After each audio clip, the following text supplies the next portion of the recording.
Il y a beaucoup de choses qui conditionnent l'évolution de la vie humaine. Nous vivons dans une société et dans cette société, nous vivons dans une certaine, sur la base d'une certaine morale collective, n'est-ce pas? Il y a donc des droits et des devoirs qui régissent notre société. Cette société, elle est régie par des bases morales bien définies. C'est vrai que nous avons été colonisés par l'Occident, mais nous avons des bases, n'est-ce pas, traditionnelles, morales, qui ont impacté notre vie et nos textes de loi, n'est-ce pas? Et c'est sur cette base-là que nous vivons. C'est ce que les philosophes appellent l'absolu axiologique, n'est-ce pas? Qui régit donc nos vies en société, sur nos conceptions, n'est-ce pas, des règles d'existence entre nous, puisque nous vivons en société. Donc, nous avons mis en place pour le respect de ces normes-là, dans la mesure où il y a toujours des écarts, n'est-ce pas? Et pour maintenir, n'est-ce pas, un niveau de vie sociétale qui soit bénéfique pour tout le monde, en respectant au mieux, n'est-ce pas, les normes que nous sommes fixées et qui sont basées, elles, sur des normes existentielles que nous avions depuis, n'est-ce pas, de bases séculaires. Et donc, nous avons mis ensemble des règles, donc des lois, dont l'application est contrôlée par des structures, n'est-ce pas, à tous les niveaux, à tous les niveaux. Et voilà comment notre société, de manière succincte, est bâtie. Mais cette société, justement, elle connaît au fil du temps, n'est-ce pas, des bouleversements. Elle connaît des bouleversements. Elle connaît, n'est-ce pas, des situations de fluctuations, n'est-ce pas, qui bousculent un peu sa stabilité. Voyez-vous? Donc, on peut parler des crises, des guerres qui viennent de manière cyclique. Et pendant ces crises-là, on va dire que ces crises-là peut-être surviennent parce qu'elles sont la somme, n'est-ce pas, de plusieurs anomalies qui ont atteint certains niveaux et donc qui permettent donc ce bouleversement-là. Et généralement, il y a deux niveaux de... Après le bouleversement, il y a deux niveaux de choses. Soit la société donc se relève et devient plus fort en apprenant donc de ses chutes, soit la société donc elle est totalement détruite et déconstruite. Ou encore, elle, elle change de cap et elle vit une société d'anomalie, mais elle intègre, n'est-ce pas, cette anomalie-là dans son existentialité. Donc, elle devient une société barbare. Nous connaissons les sociétés barbares aujourd'hui dont nous connaissons les histoires. Les barbares, les peuples qu'on appelle les peuples barbares, n'est-ce pas, sur la base historique, sur les bases, n'est-ce pas, des éléments historiques que nous avons, et contrairement justement au narratif qui nous est imposé, n'est-ce pas, qui veut faire croire que les peuples barbares sont d'autres peuples, sont par exemple des peuples africains, ce qui est absolument faux. Nous savons aujourd'hui que les barbares étaient des peuples occidentaux. Voilà. Donc, la société, donc, en gros, voilà comment les choses se présentent. Voici comment les choses se présentent. Alors, sur cette petite définition-là, je vais revenir sur ce qui se passe aujourd'hui en Côte d'Ivoire. Aujourd'hui en Côte d'Ivoire, il y a beaucoup de choses qui se passent et qui ont tendance et qui peuvent, n'est-ce pas, impacter négativement notre société, n'est-ce pas, impacter négativement notre société. Parce que depuis la crise que nous avons vécue, beaucoup de choses n'ont pas été réellement rétablies. Parce que pour qu'une société soit rétablie normalement, s'il y a eu une injustice, il faut qu'il y ait une justice qui se rende. Et c'est sur la base de cette justice-là que, n'est-ce pas, les plaies sont pansées et que la société reprend de plus belle. Voilà comment les choses se passent. Mais lorsqu'il n'y a pas eu réellement de justice, il y a un problème. Il y a un problème très grave. Il faut savoir que les humains sont des êtres qui apprennent, mais qui apprennent et donc aussi qui apprennent justement de ce qu'on leur dit, de ce que on a établi, mais qui apprennent aussi des situations, des faits. Une société dans laquelle un acte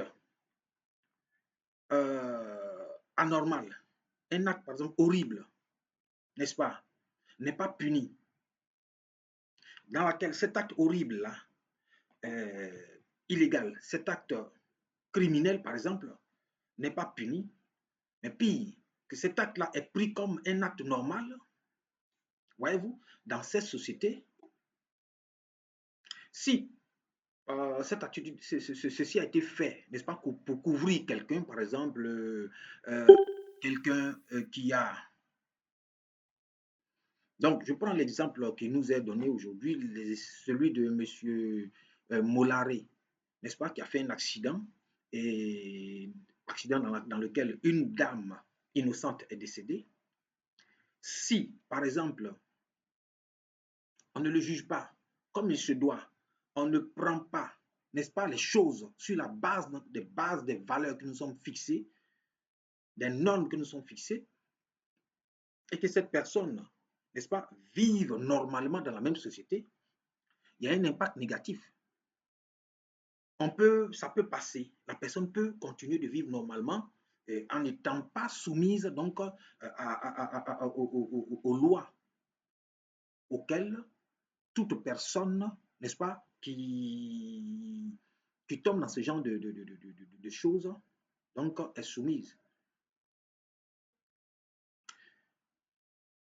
Il y a un problème. Ça peut se passer, mais il y a un problème. Ça crée donc une distorsion, un dysfonctionnement dans l'absolu axiologique des populations, de l'opinion. Qu'est-ce que je suis en train de dire? Je vais prendre un exemple simple. Lorsque, par exemple, en classe, n'est-ce pas, un élève avec son ami a dans son sac sa calculatrice, par exemple, cette personne a laissé son sac à côté de son ami, est sorti. Son ami prend visiblement l'ordinateur ou bien la calculatrice par devers elle-même, donc cette personne. Et puis celui qui a la calculatrice vient, il ne voit pas sa calculatrice. Il sait très bien que la calculatrice est dans son sac, qu'il est allé quelque part et que ce n'est pas possible que quelqu'un d'autre prenne. Et celui qui a pris la calculatrice convainc la personne qui a la calculatrice que non, la personne a dû oublier sa calculatrice à la maison. N'est-ce pas? Alors que la personne elle-même, elle est sûre, certaine qu'elle est venue avec sa calculatrice. Mais si celui qui a pris la calculatrice finit par convaincre, n'est-ce pas, l'autre, donc qui a perdu la calculatrice, que c'est peut-être elle qui a oublié la calculatrice à la maison, cette personne qui a pris la calculatrice pourra avoir le bénéfice de cette calculatrice. Mais non seulement, n'est-ce pas, il contraint la personne qui a perdu la calculatrice, si la personne a les moyens, d'acheter une nouvelle calculatrice, donc d'acheter doublement une calculatrice, de perdre de l'argent. Mais deuxièmement, ce qui est plus grave, c'est que la personne, elle a un cerveau. Et ce cerveau-là fonctionne et donne un sens logique a tout fait, n'est-ce pas, pour créer donc dans l'esprit de la personne ce qu'on appelle, pour meubler, n'est-ce pas, son inconscient, de sorte que je n'ai pas les termes de peut-être ceux qui seraient dans les psychologues et autres, mais en gros c'est cela.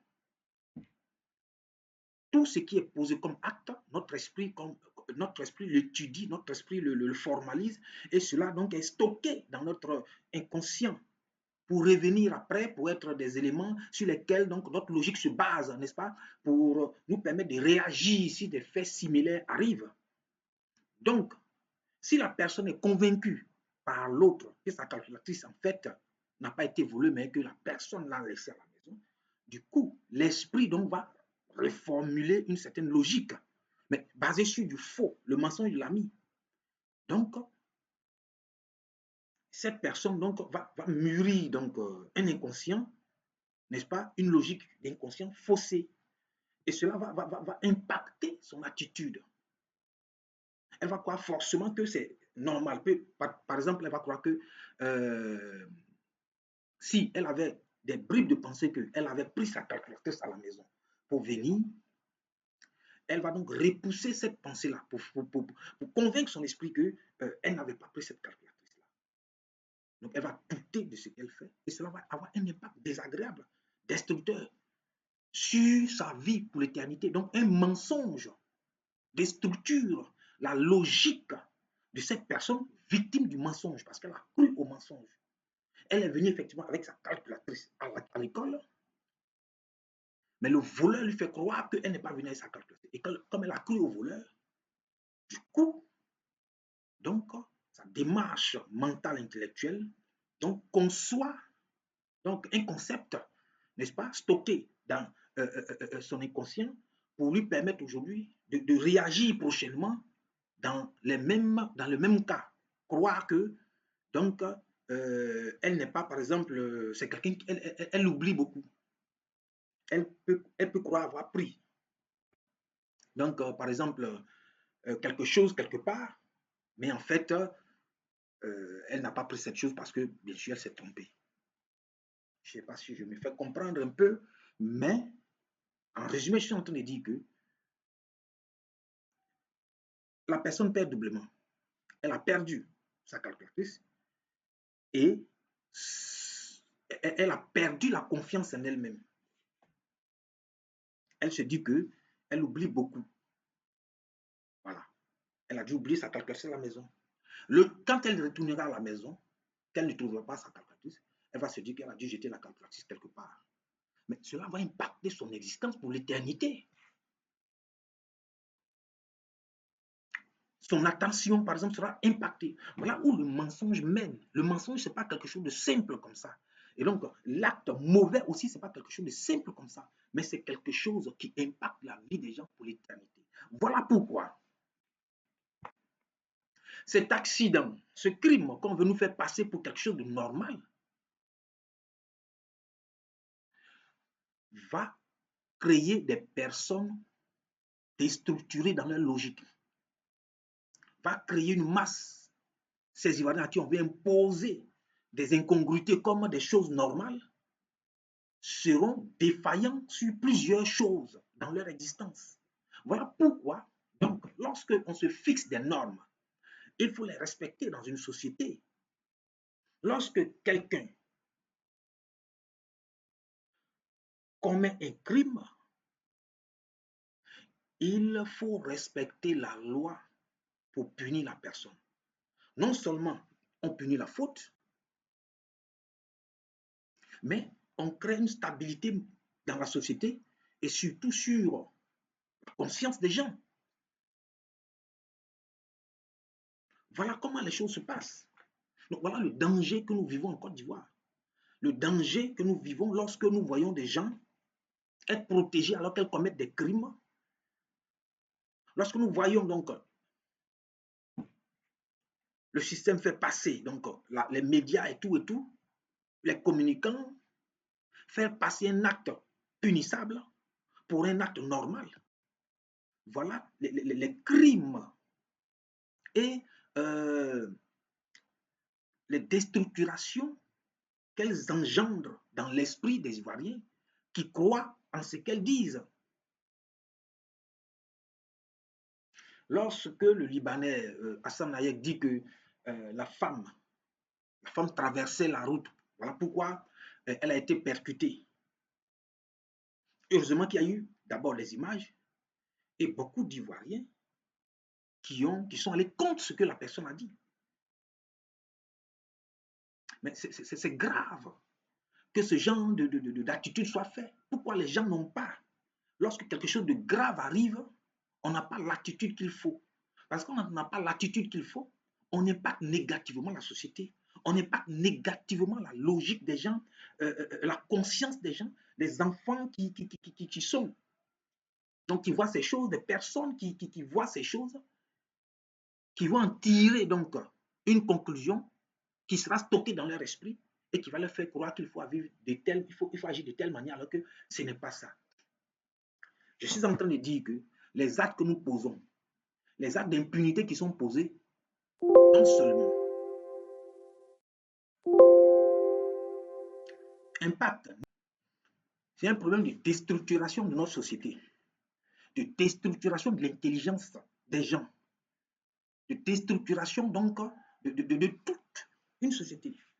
Lorsque je prends par exemple aussi la crise qui s'est passée, voyez-vous, la crise qui s'est passée, où on dit officiellement qu'il y a eu 3000 morts, ce qui n'est pas vrai du tout.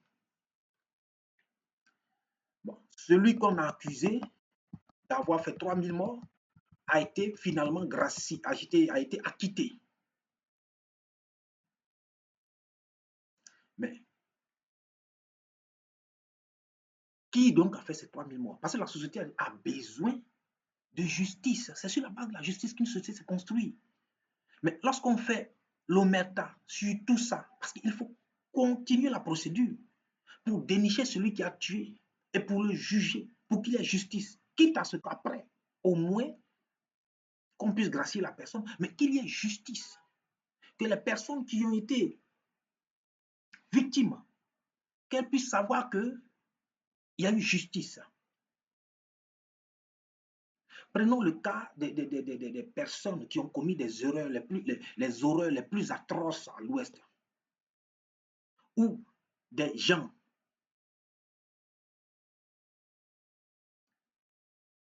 des dozos ou autres, ont éventré des femmes, ont jeté des personnes dans des puits, ont jeté des personnes dans des maisons en flammes, ont égorgé des gens, ou des gens ont bu le sang des gens. Ces éléments sont documentés.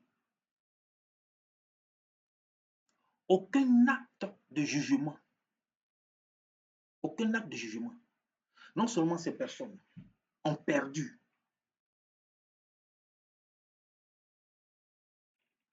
des êtres chers, n'est-ce pas, de manière injuste. Un acte de justice aurait dû se faire pour que ces personnes fassent leur deuil et que ces personnes soient... C'est la justice qui mûrit les gens, qui permet de construire une société correcte, puisque notre société a été construite autour de ça, des règles morales, dans lesquelles, n'est-ce pas, lorsqu'il y a des actes d'injustice, il faut donc régler la chose par des actes de justice. Lorsque ce n'est pas fait, ces victimes-là, comment elles vont se sentir? Il y aura un vide en elles. Il y aura un sentiment d'injustice en elles. Et donc, ce seront des personnes donc diminuées, même sur le plan moral. Elles ne sont pas guéries. Maintenant, voyons voir ce qui est en train de se passer aujourd'hui. Non seulement ces personnes, donc, justice n'a pas été faite, ce qui est déjà quelque chose de grave. Mais pire, les personnes qu'elles connaissent bien, qui ont été à la base, n'est-ce pas, des crimes qu'elles ont connus à l'Ouest, ces personnes aujourd'hui sont aux affaires. Et pire encore, ces personnes commence des personnes qui n'ont pas été punies, qui ont commis des crimes et qui sont restés en liberté, réapparaissent aujourd'hui dans des vidéos avec des machettes pour menacer leurs anciennes victimes qui ont survécu, ramenant encore, n'est-ce pas, la douleur de ce qui s'est passé. Mais comment ces personnes-là, victimes, vont se sentir? Cela va créer des effets psychologiques destructeurs. Les personnes vont perdre leur dignité. Elles vont finir par croire qu'elles ne sont plus humaines, puisqu'il n'y a pas de justice pour elles. Et non seulement ça, mais celles qui les ont tuées, qui ont tué leurs parents, qui les ont fait du mal, aujourd'hui, les commandent. Non seulement elles ne reconnaissent pas les crimes qu'elles ont commis, mais elles sont prêtes à recommencer. Allez imaginer un peu ce que les victimes peuvent vivre. Il y a deux cas. Soit lorsqu'elles ont une occasion, elles vont commettre les mêmes crimes. Soit donc, elles vont finir par se déshumaniser mentalement. Elles vont se dire, ben, nous sommes là, on nous a tués, on vient encore nous narguer, pas de justice. Donc, psychologiquement, elles vont se déconstruire en termes de personnes existentielles, de personnes qui existent. Elles ne seront plus des personnes humaines parce qu'elles n'ont pas bénéficié donc, de ces normes que la société a mises en place et qui devaient les protéger. Voilà comment on vit dans une société qui déstructure. Donc, on a des gens sur le plan mental qui sont en train de se détruire parce que justement, on a laissé faire le crime. Ça, c'est du côté même des victimes. Mais prenons le côté même des tueurs.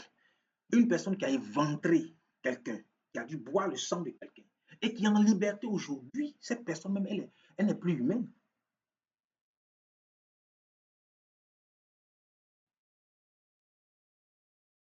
Parce que l'acte qu'elle a posé impacte même sa vie. Elle est aussi déshumanisée. Elle est animalisée. Parce qu'il n'y a plus de limite dans son esprit. Elle a commis des crimes et elle n'est pas jugée. Elle a commis des crimes et elle est en liberté. Du coup, ce qui aurait dû être donc des limites dans son esprit, elle n'a plus de limites. Elle est libre, elle peut commettre les crimes. Mais c'est ça la même là qui aujourd'hui apparaissent dans les télés, comme par exemple Bob le mannequin. Vous pensez que Bob le mannequin, c'est un malade. Au-delà de tout, il est malade. Parce qu'un homme normal ne peut pas dire ça. Mais quelqu'un qui a tué et que la société, parce que le jugement, la justice réhumanise les gens. Normalement, la prison, c'est normalement pour réhumaniser des personnes qui ont dérapé. Mais si ces personnes ne sont pas passées par là, et qu'on les a laissées en liberté, en leur faisant croire que ce qu'elles ont fait, c'est normal, mais c'est normal qu'elles se mettent à la télé, dans les réseaux sociaux, pour encore revendiquer ces crimes et menacer à nouveau leurs victimes.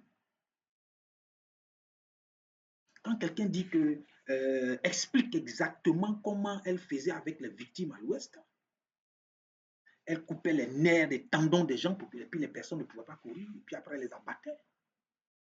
Lorsqu'on voit le commandant Antigriff Ferré dire comment il tuait les gens, mais ces personnes-là ne sont plus normales.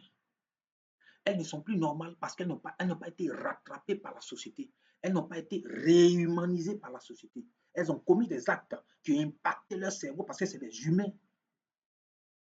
Si elles arrivent à commettre ces actes-là, il y a quelque chose qui a. Et si en plus de cela, elles sont en liberté et on les gratifie, c'est fini. Elles ne sont plus normales. Donc nous vivons avec des fous dans la société. Un pervers qu'on ne punit pas, il reste pervers. Et il devient encore plus pervers parce que son esprit, son inconscient va lui dire que ce qu'il fait, c'est bon. Voilà la société qui est en train d'être bâtie. Voilà la société qui est en train d'être bâtie. On bâtit une société de criminels, d'anomalies. Et cette situation, donc, elle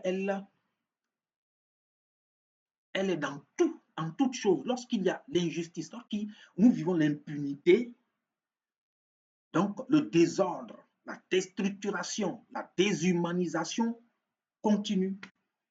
Je prends le cas des hôpitaux. Pourquoi dans les hôpitaux aujourd'hui, les docteurs, les médecins semblent être assez inhumains? Hein? Pourquoi semble? Parce qu'à l'hôpital, on peut laisser. Les cas sont légion, hein. Les cas sont légion où des gens viennent faire des témoignages. On a laissé ma patiente mourir dans tel truc. Telle personne était sur un lot d'hôpital, elle perdait du sang, mais on a demandé de payer de l'argent d'abord, et ceci, cela, et la personne est morte. Les cas sont légion. Donc vous pensez que ces personnes-là, elles sont normales ou bien c'est normal qu'elles fassent cela? Non, il y a eu une accoutumance, n'est-ce pas? Une déstructuration, une désorientation existentielle mentale. Qui qu'il soit des maisons ou quoi que ce soit, mais lorsqu'elles ont été maturées dans, une, dans un environnement avec du sang, où il n'y a plus de respect, où, n'est-ce pas, on met en avant les intérêts pécuniaires plutôt que la vie des gens, elles vont finir par se désensibiliser. Le mental sera désensibilisé, n'est-ce pas? Elles vont trouver normal de vivre dans une situation et de laisser des gens mourir. Et c'est ce que nous voyons dans les hôpitaux. Alors, le thème que j'avais employé, c'était quoi? Elles sont habituées à voir le sang des gens et à faire ce genre de trucs-là. Donc, elles ont fini par être déshumanisées. C'est une déshumanisation qui ne dit pas son nom. Et donc, c'est l'effet d'une déstructuration mentale et morale des personnes qui vivent dans le milieu hospitalier et qui ne sont plus sensibles à la souffrance des gens, qui préfèrent demander de l'argent. Moi, je l'ai subi. On peut même pousser quelqu'un à faire une opération alors qu'elle ne devait pas faire cette opération chirurgicale et la personne finit par mourir. Mais voilà. Moi aussi, ma femme, il y a quelques années en arrière, par exemple, on a fait des fausses échographies pour imposer à ma femme de faire une césarienne, tout simplement parce que la césarienne devenait plus chère et que l'argent serait partagé entre ces médecins-là. En faisant fi du fait que la césarienne, c'est quelque chose de dangereux, on coupe le ventre des femmes et le pire peut arriver. Mais on falsifie les tests d'échographie, n'est-ce pas? Simplement pour faire une césarienne. Parce que coucher à voir dans une voie normale, n'est-ce pas? Ça ne, voilà, on ne paye pas assez d'argent. Mais une césarienne, par exemple, le médecin peut prendre 300, 500 000 francs. Donc, des personnes pauvres, on les fait payer tout simplement pour payer. Et on fait de la césarienne. C'est ça. Dans une société sans repère, dans une société sans élément de punition, voilà ce qui est en train de se passer. Et on déstructure la société. Et ce sont ces actes-là donc qui déstructurent, qui déshumanisent. C'est ça qu'on appelle la déshumanisation. On peut vivre dans une société, des gens peuvent penser qu'ils sont normales, des personnes peuvent penser qu'elles sont normales, mais elles ont été déstructurées. Déstructurées. Celle aujourd'hui, par exemple, lors de l'accident horrible, n'est-ce pas, de ce Molari, sur cette pauvre femme. Ceux aujourd'hui qui au lieu de s'inquiéter de la situation qui s'est passée, sont en train de donner raison à Moulari. C'est des personnes déstructurées. C'est des personnes déstructurées mentalement. C'est des malades. Nous vivons dans une société de malades. Prenez le mari de la femme, qui aujourd'hui, je pense que Johnny Pacheco en a parlé, le cyberactiviste. Voilà le monsieur qui parle, qui a perdu sa femme et qui préfère, qui préfère plutôt dédouaner, donc développer des arguments pour dédouaner celui qui a tué sa femme. C'est quoi? Ça n'a pas de sens. Ça n'a pas de sens. Et ça, Si aujourd'hui on publie ça partout dans les réseaux sociaux, la RTI même a publié cela, ça veut dire que c'est normal ce qu'il fait. Or, ce n'est pas normal. Mais comme c'est la RTI qui a publié, cela va impacter l'esprit des gens et déstructurer, déshumaniser encore plus les gens. Parce que ce qu'il a fait, c'est un acte de déshumanisation. Même si tu dois donner raison à quelqu'un, tu as ta femme qui est décédée. C'est pas comme ça. C'est pas comme ça. C'est pas comme ça. Mais aujourd'hui, on nous fait passer des choses contre nature comme des choses naturelles. Voilà où on inverse les valeurs d'une société. C'est ça qui inverse les valeurs d'une société. Et c'est légion, c'est beaucoup. Voilà pourquoi j'attire l'attention des Ivoiriens. Faites beaucoup attention devant les actes qui sont posés. Ces actes, généralement, ont pour objectif de vous abrutir, de vous déshumaniser, de vous enlever la petite logique humaine qui pouvait vous habiter, pour vous transformer en objet. Parce que quand vous êtes déstructuré mentalement par ces actes-là, on vous fait croire que des actes horribles sont des actes normaux. Vous vous êtes déshumanisé, on déstructure même votre manière de penser. On inverse vos valeurs. Et vous vivez aujourd'hui sur la base des valeurs inversées. Et on peut vous faire n'importe quoi. Ne regardez plus, ne croyez plus. Si vous n'avez même pas le pouvoir donc de dénoncer, mais libérez votre esprit des trucs que les gens font, la majeure partie des choses qui sont anormales et qu'on nous impose. Généralement, c'est de manière subliminale. Mais aujourd'hui, les gens pensent que les gens sont tellement abrutis qu'il faut maintenant le faire ouvertement. Et nous le voyons ouvertement. Mais votre cerveau, en attendant que les choses se rétablissent et que des gens plus normaux viennent à la tête de ce pays-là, refusez ces genres d'actes-là. Refusez ces genres de choses-là. Sinon, vous ne serez pas des humains, vous serez des reliques humaines. On ne peut pas dire que quelqu'un qui vient tuer une personne de cette manière-là, c'est elle, on doit donner raison. Ce n'est pas normal. Et plein de ce genre d'actes anormaux là, sont en train aujourd'hui de se faire. Et on fait avaler des incongruités à l'esprit des gens, de manière subliminale et de manière ouverte maintenant, abrutissant un pan entier de la société. Lorsqu'on voit les Ivoiriens se comporter aujourd'hui, on sait qu'ils ont été abrutis par donc ce